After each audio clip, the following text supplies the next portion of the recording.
নাফরমানি করবি তাহলে কিন্তু জাহান্নামের লাকড়ি হয়ে যাবি। আল্লাহ তাআলা কালামে মাজিদে বলে সূরা নাবার 21 নম্বর আয়াতে গাফফার মালিকি বলে ইন্না জাহান্নামা কানাত মিরসাদা লিত্তাগিনা মাবা লাবিসিনা ফিহা আহকাবা লা ইয়াযুকুনা ফিহা বারদাও ওয়ালা শারাবা ইল্লা হামিমান ওয়া গাসসাকা জাযাআও বিফাকা। আল্লাহ তাআলা বলে নিশ্চয়ই জাহান্নাম উৎপেতে আছে, নিশ্চয়ই জাহান্নাম ফাঁদ পেতে আছে।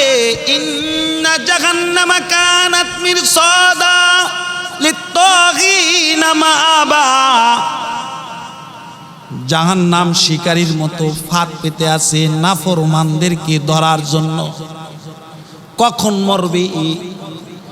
যখন মরবে তখনই জাহান্নাম তাকে ধরবে। জাহান্নামের আগুন ফাঁদ পেতে আছে, শিকারী যেরকম শিকার ধরার জন্য ফাঁদ পেতে থাকে, আল্লাহর কোরআন বলে জাহান্নাম এরকম ফাঁদ পেতে থাকে। জাহান্নামের জন্য আল্লাহ তাআলা, জাহান্নামীদের জন্য আল্লাহ তাআলা রাখছে কঠোর আযাব। জাহান্নামে কারা যাবে? জাহান্নামে নাফরমান যারা আছে সবাই জাহান্নামে যাবে। জাহান্নাম কিন্তু বাবা আরামদায়ক বস্তু না। জাহান্নামে কিন্তু বাবা শান্তি নাই। অশান্তি দিয়া মালিকে জাহান্নামকে সাজাইছে, শান্তি দিয়া মালিকে জান্নাত সাজাইছে। জাহান্নাম যারা যাবে তারা সব সময় জাহান্নামের আগুনে জ্বলবে, ইত্যাদি ইত্যাদি সাজা ভোগ করতে থাকবে। জাহান্নামে কোনো ঠান্ডা বাতাস পাওয়া যাবে না, জাহান্নামে কোনো আরামদায়ক বস্তু পাওয়া যাবে না। জাহান্নামে আছে ফুটন্ত পানি, পুজ, রক্ত, নিজের নারী বুড়ি আগুনের তাপে গলে গলে পিছনের রাস্তা দিয়া বাহির হবে। ওই পুজার পানি জাহান্নামীকে খাওয়ানো হবে। জাহান্নামে তারা কতদিন থাকবে? আবাদুল আবাদ, চিরস্থায়ী, সর্বদাই জাহান্নামে থাকবে নাফরমান যারা। আর নাফরমানের প্রাপ্য জায়গা হলো জাহান্নাম। এই সূরা নাবার 21 নম্বর আয়াতে তাফসীরে আনোয়ারুল কোরআনে আছে, তাফসীরে নূরুল কোরআনেও আছে যে আল্লাহ তাআলা আসমানের মালিক আল্লাহ যত ইনসান বানাইছেন,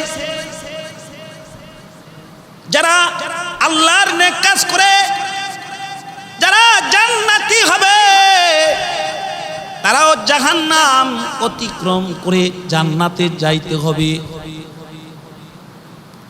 যারা জাহান্নামের আগুনে পড়বে তারাও অতিক্রমের সময় আগুনে পড়ে যাবে।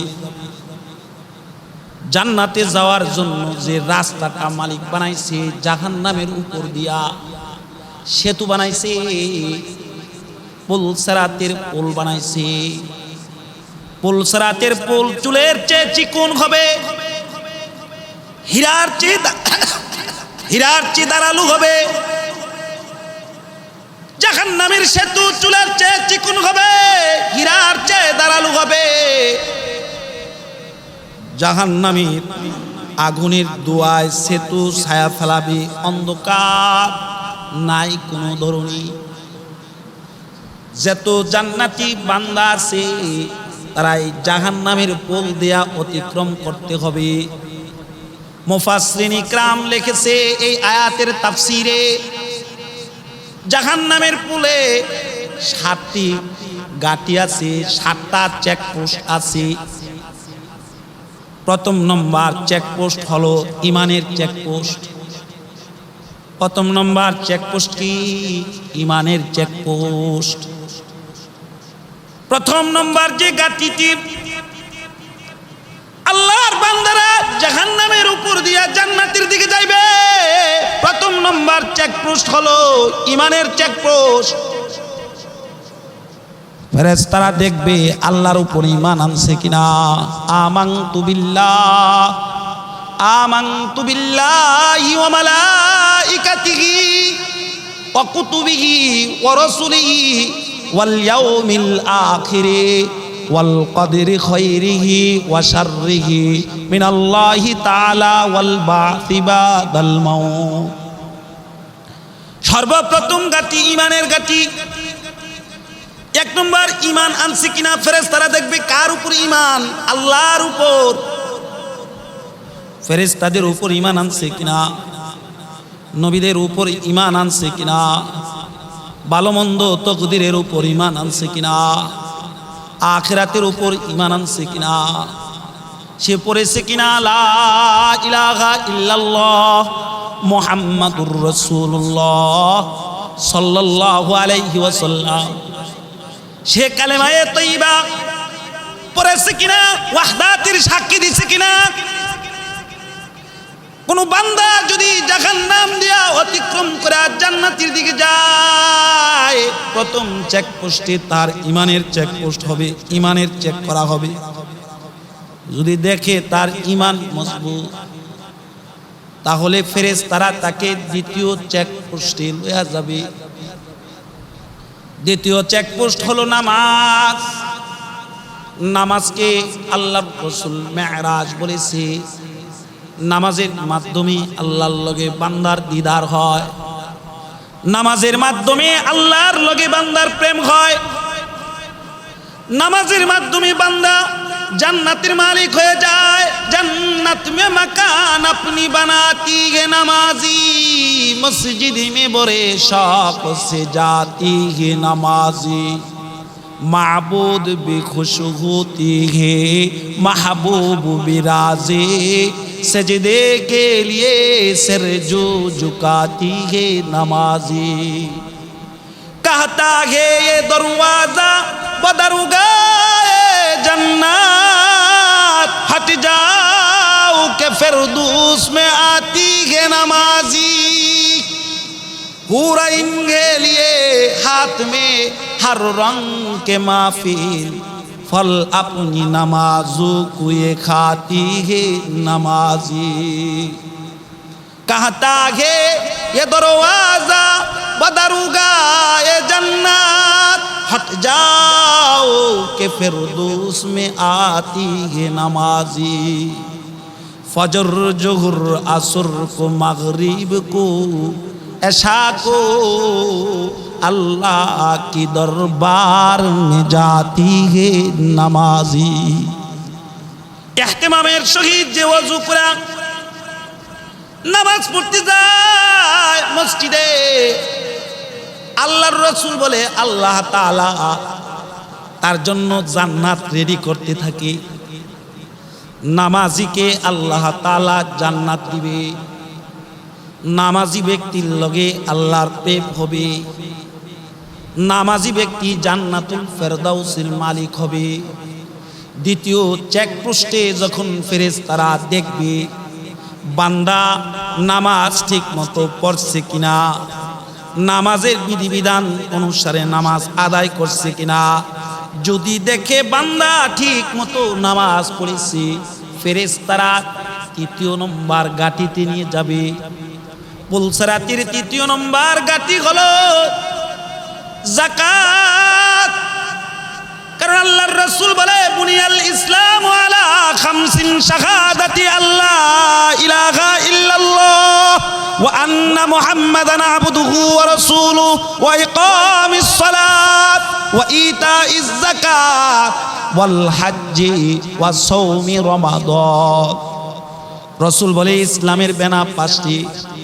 1 নম্বর নামাজ, 1 নম্বর হলো ঈমান, 2 নম্বর হইল নামাজ, 3 নম্বর হইল যাকাত, 4 নম্বর হইল রোজা, 5 নম্বর হইল হজ।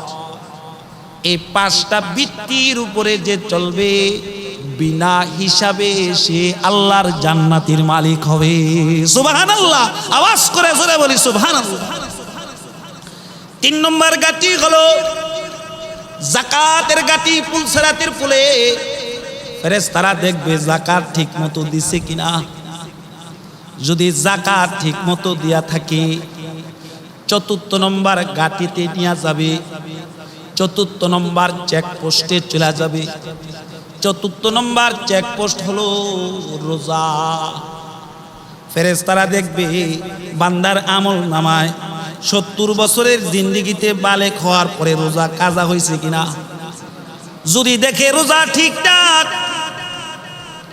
5ম নম্বর গাটিতে পুলসিরাতের পুলের 5ম নম্বর গাটিতে আল্লাহর বান্দাদের কি ফেরেশতারা লয়ে যাবে। 5ম নম্বর গাটিতে হবে বান্দার হজ। বান্দার উপরে হজ ফরজ হয়েছে কিনা। যদি হজ ফরজ হয়ে থাকে হজ আদায় করছে কিনা। যদি দেখে বান্দা হজ আদায় করে থাকে 6ম নম্বর গাটিতে লইয়া যাবে। হায় হায় 6 নম্বর গাটিতে যখন বান্দারে নিবে দেখবে বান্দা উমরা করছে কিনা। যদি দেখে বান্দা উমরা করছে 7 নম্বর গাটিতে বান্দারে লইয়া যাবে। 7 নম্বর গাটি হলো বান্দার হোক।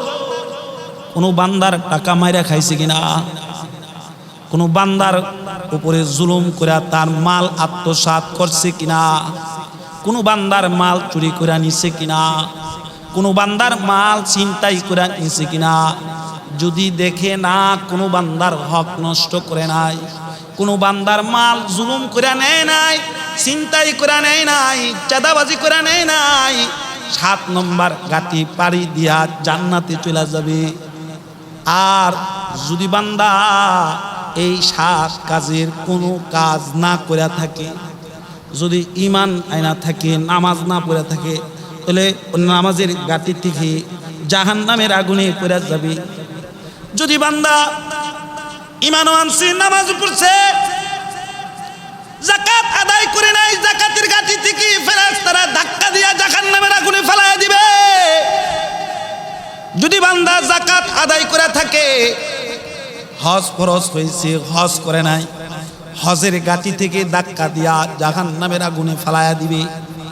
যদি বান্দার হক নষ্ট করে দিছে, বান্দার মাল জুলুম করে লইয়া গেছে গা, এক ভাই আরেক ভাইয়ের মাল ওই বান্দার হকের গাটিতে আটকা পড়া জাহান্নামের আগুনের লাকড়ি হয়ে যাবে। আর যদি এই বান্দা ঈমানের পথে চলা থাকে, তাহলে বান্দা এই 7 গাটি বিজলির নে পাড়ি দিবে, বিজলির নে পাড়ি দিবে। ঈমানের গাটি 1 নম্বর ঈমানের গাটি, ঈমানদার তাই বিজলির গতিতে পাড়ি দিবে। 2 নম্বর নামাজের গাটি, নামাজি তাই বিজলির গতিতে পাড়ি দিবে। 3 নম্বর যাকাতের গাটি, যদি যাকাত ঠিক মতো আদায় করা থাকে তাহলে যাকাতের গাটি বিজলির নে পাড়ি দিবে। 4 নম্বর হজের গাটি, যদি হজ ফরজ হয়ে থাকে, হজ আদায় করা থাকে, তাহলে বিজলির নিয়ে পাড়ি দিবে। 5 নম্বর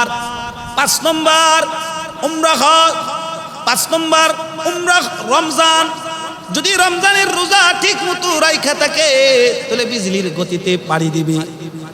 6 নম্বর উমরা হজ, যদি উমরা হজ করে থাকে তাহলে বিজলির গতিতে পাড়ি দিবে।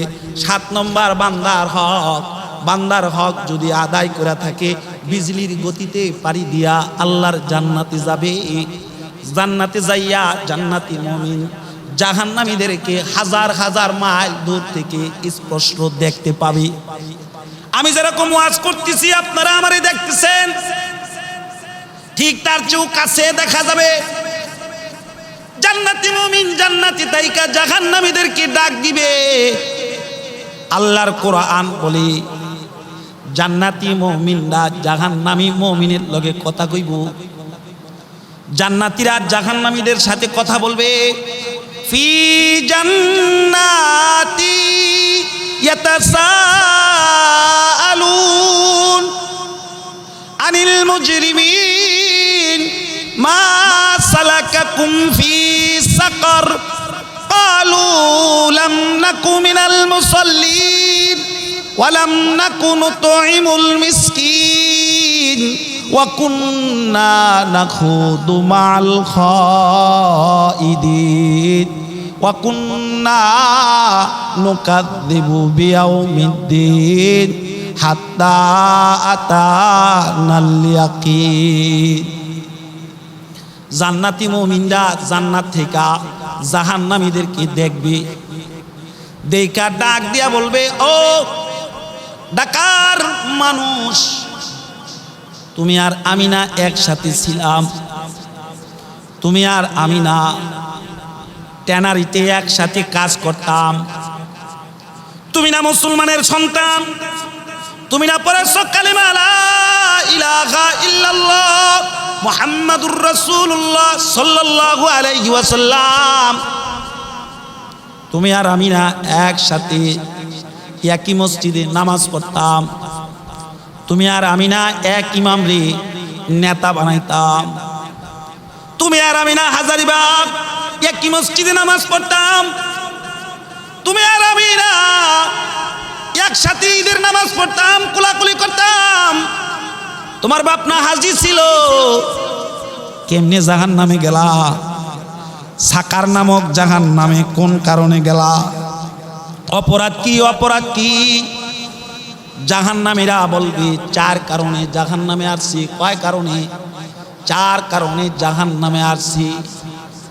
1 নম্বর কারণ, ওয়ালাম নাকু মিনাল মুসাল্লিন। 1 নম্বর কারণ, আমরা নিয়মিত মুসল্লি ছিলাম না। আমরা শুক্র আলী মুসল্লি ছিলাম, খালি জুমার নামাজ পড়তাম।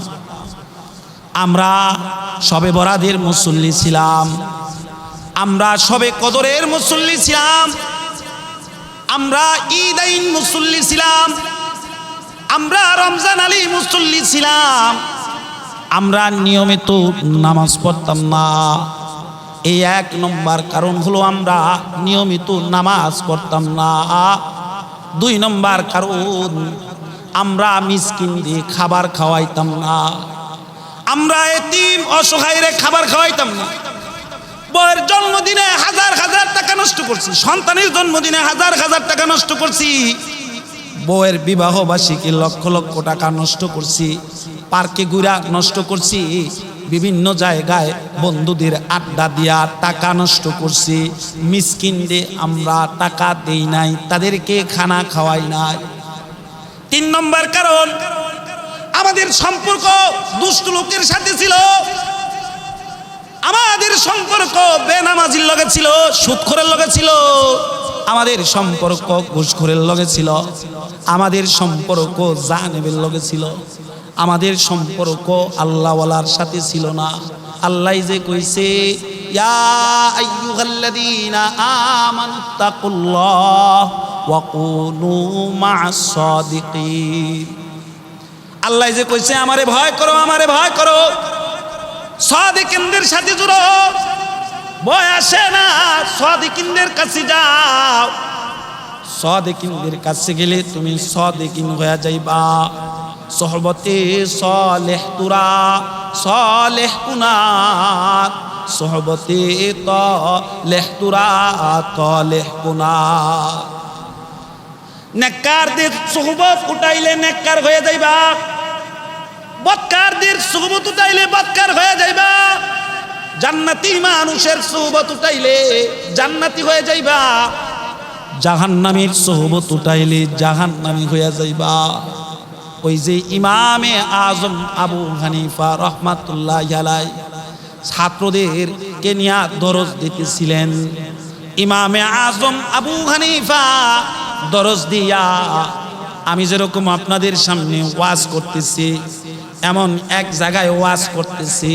হাজার হাজার মানুষ, হাজার হাজার মানুষ ইমামে আজম আবু হানিফার ওয়াজ শোনার জন্য কান পাইতা বসে আছে।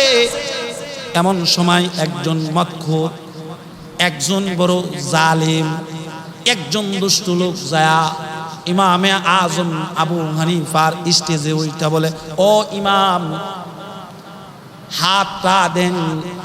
সে তার নিজের হাতটা বাড়ায় কয়, আমি আমার হাত বাড়ায় দিছি, আমি আপনার লগে দোস্তি করতে আইছি। ইমামে আজম বলে, যার তার সাথে আমি দোস্তি করব না, যারে তার লগে আমি দোস্তি করি না। তবে তুমি যেহেতু দোস্তি করার লাগা আসছো, আমার লগে দোস্তি করতে হইলে একটা শর্ত তোমার মানতে হবে। যদি মানো তাহলে তোমার সাথে আমি দোস্তি পাতবো, তোমার হাতের সাথে হাত মিলামো, তুমি আমার বন্ধু, আমি তোমার বন্ধু। লোকটা বলে, একটা শর্তের বিনিময়ে যদি দোস্তি হওয়া চায়, যা বলবেন ওই শর্ত আমি ইনশাআল্লাহ মানব। হাজার হাজার মানুষ তাকায় আছে, সবাই দেখতেছে ইমামে আজম আবু হানিফা রাহমাতুল্লাহি আলাইহি স্টেজে মদখুর উইটা হাত পাইতা রাখছে ইমামে আজম আবু হানিফার লগে দোস্তি করার জন্য। ইমামে আজম আবু হানিফা বলি, দোস্তি আমি করব, শর্ত একটা। কি শর্ত? শর্ত হলো যে জীবনে কোনোদিন আর মিথ্যা কথা বলবেন না, এটা ওয়াদা দিন। এই ওয়াদা যদি আপনি দিতে পারেন, তাহলে আমি ইমামে আজম আপনার সাথে দোস্তি পাতব। মদখোর জানে বাটপার বলতেছি, ঠিক আছে, এক শর্তের বিনিময়ে যদি দোস্তি হয়ে যায়, ও ইমামে আজম জান কথা দিলাম, হায়াতের জিন্দেগিতে আর কোনোদিন মিথ্যা কথা বলবো না। যতদিন বেঁচে থাকবো সত্য কথা বলবো। ইমামে আজম বলে, তোলে আপনি আমার লগে দোস্তি হয়ে গেছেন, হাত মিলায় ফেলছি, দোস্তি হয়ে গেছে। বলে, দোস্তের কিন্তু দোস্তের প্রতি হক আছে। কি হক? কয়, মাঝে মধ্যে আমার কাছে আইবেন, মাঝে মধ্যে আমিও আপনার কাছে যামু। বলে, ঠিক আছে। মাহফিল আলোচনা শেষ, সবাই যার যার বাড়িতে চলে গেছে। যে দোস্তি পাচ্ছে সেও বাড়িতে চলে যায়। হায় হায়, পরের দিন তার বন্ধুদের সাথে মদের আড্ডা খানায় গেছে মদ খাওয়ার জন্য। সবাই মদ খাইতেছে, কিন্তু ওই যে ইমামে আজম আবু হানিফার অল্প সময় সোহবত উঠাইছে, আসমানের মনিব মাওলা তারে হেদায়েত দিতেছে। কারণ আল্লাহর কথা, ইয়া আইয়ুহাল্লাযীনা আমানুত্তাকুল্লাহ ওয়া কুনু মা'আস সাদিকিন। সাদিকিনদের সাথে জুড়লে সাদিকিন হওয়া যায়, মুকাররাবিন হওয়া যায়, আল্লাহর পেয়ারা বান্দা হওয়া যায়। ইমামে আজমের সুবত উঠাইছে, আল্লাহ তাআলা তাকে এবার পাক সাফ বানাইতেছে। বন্ধুরা বলে, মদ খাস না রে? কয়, না খাম না। কি লেগে খাবি না? ভাল লাগে না। মদ সবাই খাইলো, কিন্তু সে মদ খায় না। চলে গেছে বাড়িতে। আবার পরের দিন বন্ধুরা মদের আড্ডায় তারে জোর করে ধরে আনছি। সবাই মদ খায়, কিন্তু সে খায় না। কিরে খাস না? না খাম না। কি লেগে খাবি না? বলা যাবে না। চলে গেছি, সবাই মদ খাইলো, সে খায় না। আবার তৃতীয় দিন বন্ধুরা তারে ধইরা মদের আসরে আনছি। সবাই মদ খায়, সে খায় না। কিরে খাবি না? না খামো না। বলতে হবে, কেন খাবি না? সে বলে, 3 দিন আগে ইমামে আজমের কাছে আমি গেছিলাম দোস্তি করার লাগা। ইমামে আজম আবু হানিফা আমারে বলেছে, আমার সাথে যদি দোস্তি করতে চান, একটা শর্ত আছে। কি শর্ত? বলেন। শর্ত আমি মানব। ইমামে আজম বলে, ওয়াদা দেন জীবনে আর কোনোদিন মিথ্যা কথা বলবেন না। আমি বলেছি যে জীবনে আর কোনোদিন মিথ্যা কথা বলবো না। ইমামে আজম বলেছে, দোস্তের প্রতি দোস্তের হক আছে, মাঝে মধ্যে কিন্তু আমার কাছে আইতে হবে, আমি আপনার কাছে যাবো। বন্ধুরা, আরে ইমামে আজমের কাছে হাজার হাজার মানুষ বসে থাকে তার মজলিসে। আমি যখন আমার দোস্তের সাথে মোলাকাত করতে যাব, দেখা করতে যাব, ইমামে আজম যদি আমারে জিজ্ঞাসা করে, দোস্ত আগের মতো মদ টদ খাননি? আমি যদি মদ খাই তাহলে আমি না বললে মিথ্যা হবে। আর যদি আমি বলি হ্যাঁ মদ খাই, হাজার হাজার মানুষের সামনে কেমনি বলবো? এই লজ্জায়, এই চক্ষু লজ্জায় আমি মদ খাই না। ওয়াকিয়া আছে, ঘটনা ভিতর বর্ণিত আছে যে এই মদখোর একটা কথা, সত্য কথা বলার কারণে শেষ জমানায় অলি হইয়া মৃত্যুবরণ করেছে। এক নম্বর, চার কারণে জাহান্নামে আইছি, চার কারণে জাহান্নামে আইছি। এক নম্বর, নিয়মিত মুসল্লি ছিলাম না।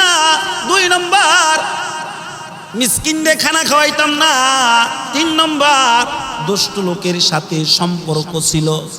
চার নম্বর, আখিরাতে বিশ্বাস করি নাই। মরতে হবে, কবরে যাইতে হবে, আল্লাহর আদালতে দাঁড়াইতে হবে, আল্লাহর কাছে হিসাব দিতে হবে। শুনছি কিন্তু বিশ্বাস করি নাই। এই চার কারণে আমরা জাহান্নামে আসছি। এই চার অবস্থায় আমাদের মৃত্যু হয়েছে। হাত্তা আতানাল ইয়াকিন, এই অবস্থায় আমাদের মৃত্যু হওয়ার কারণে আমরা জাহান্নামের লাকড়ি হয়ে গেছি। এজন্য বাবাজিরা, আল্লাহ তাআলা তার কালামে মাজিদে বলে, ইয়া আইয়ুহাল্লাযীনা আমানু উ আনফুসাকুম ওয়া আহলিকুম নার। আল্লাহ বলে, ও ঈমানদারেরা, তোমরা জাহান্নামের আগুন থেকে বাঁচো। তুমি বাইচা গেলা, তোমার সন্তানরে বাঁচাও। তুমি বাইচা গেলা, তোমার বিবিরে জাহান্নামের আগুন থেকে বাঁচাও। তুমি বাইচা গেলা, তোমার মারে বাঁচাও। তুমি বাইচা গেলা, তোমার আওলাদ ফরজন যারা আছে তাদেরকে জাহান্নামের আগুন থেকে বাঁচাও। তুমি বাইচা গেলা, পুরা সমাজ যে বাঁচাইবা। এজন্যে আমাদের বাপ দাদা যারা ছিলেন তারা শেষ রাত্রি তাহাজ্জুদ নামাজ পড়া পড়া আল্লাহর কাছে মুনাজাতে দুটা হাত পাইতা পাইতা কানতেন আর কইতেন, আয়ে খুদা, আয়ে খুদা, আয়ে মেরে সত্তারুল উয়ুব, मेरे मौला, मेरे गफ्फारुज जुनूब, हम गुनाहगार और तू गफ्फार है, हम बरी आइबों से तू सत्तार है, तू जो चाहे पाक हो मुझे सापुलीत, फजल से तेरे नहीं कुछ भी बाई, मैं बदी में आप हूँ अपनी मिसाल, बद अमल बद नफ्स बद खू बद खसाल, तो आज़ाबे नार से हमको बचा, होना हम बे अबरू रोज़े जज़ा। আমাদের বাপ দাদারা আকাবির যারা ছিলেন তারা শেষ রাত্রি মুনাজাতে পুরা পুরা আল্লাহর কাছে কান্দা কান্দা কইতো, আল্লাহ আমি জানি আমি বড় গুনাহগার, তুমি কিন্তু সত্তার। ও মাওলা, আমি গুনার সাগরে ডুবে আছি, তুমি আমারে এই সাগর থেকে উঠায়া আমারে পাক বানাও। গুনাহু কা কিস্তি ডুবা দে খুদায়া, তু দরিয়ায়ে রহমত বহা দে খুদায়া। ও মাওলা, আমাকে তুমি গুনার সাগর থেকে উঠায়া তোমার রহমতের দরিয়ায় চুবায়া চুবায়া পাক বানাও। ও মালিক, তুমি যদি চাও, তুমি যাকে চাও তাকে পাক বানাও। তুমি যাকে চাও তুমি তাকে জাহান্নামের আগুন থেকে বাঁচাইতে পারো। তুমি যাকে চাও তাকে তুমি জান্নাতে নিতে পারো। ও মালিক, জাহান্নামের আগুন থেকে বাঁচাও, জান্নাতের মালিক বানাও। ও মালিক, তোমার নবীর তরিকায় চালাও। আল্লাহুম্মা ইহদিনাস সিরাতাল মুস্তাকিম। ও মালিক, সরল সোজা পথে চালাও, যে পথে নবীরা চলেছে, যে পথে সিদ্দিকরা চলেছে, যে পথে তোমার নবীর সাহাবীরা চলেছে, তাবিরা চলেছে, তাবে তাবিরা চলেছে, ওলি গাউস আবদালরা চলেছে, ওই পথে আমাদেরকে চালাও।